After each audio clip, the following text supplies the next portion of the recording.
Seeing as though in my last video I reviewed the original version of the thing, I thought it was only fair to review the other version of the thing. Now, I'm not sure if this is a remake, or a prequel, or a reimagine. I'm not sure. I have heard it's all three. However, when you're watching it, it looks most like a prequel. Yeah, it even says on the back prequel, but a lot of people consider it to be a remake as it's of the same name. Which isn't good because, first off, it's going to put people off. They're going to hear just the name of the thing and they're going to think, that's not going to be as good as a classic, why are they remaking it? It's not a remake, it's a prequel, however it feels like a remake because it's a bit more modernised.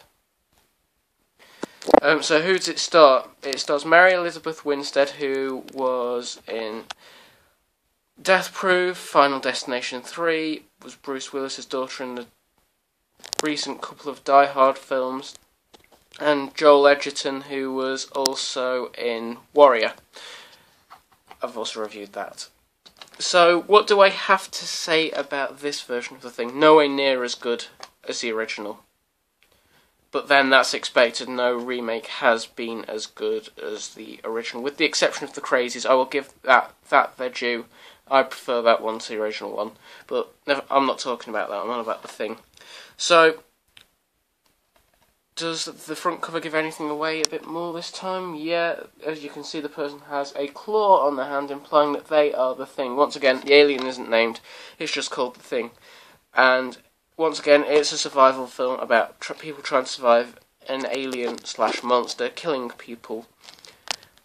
Nowhere near as good as the original. It'd have to be a strong 7 out of 10 because it's still a good film. Don't get me wrong, it's just not as good as the original, and they should have not bothered with it, because if they was going to do a prequel or a sequel to it, they would have done it back in 1982, not nearly 30 years later. Not as many bonus features on this. I mean, there's still a couple of different things, deleted extended scenes, commentary, the thing evolves, but nothing like outstanding like commentaries with the main cast and the director or the making of. Quite entertaining at times. Swearing, obviously, you can expect. A bit of gore, a bit of violence.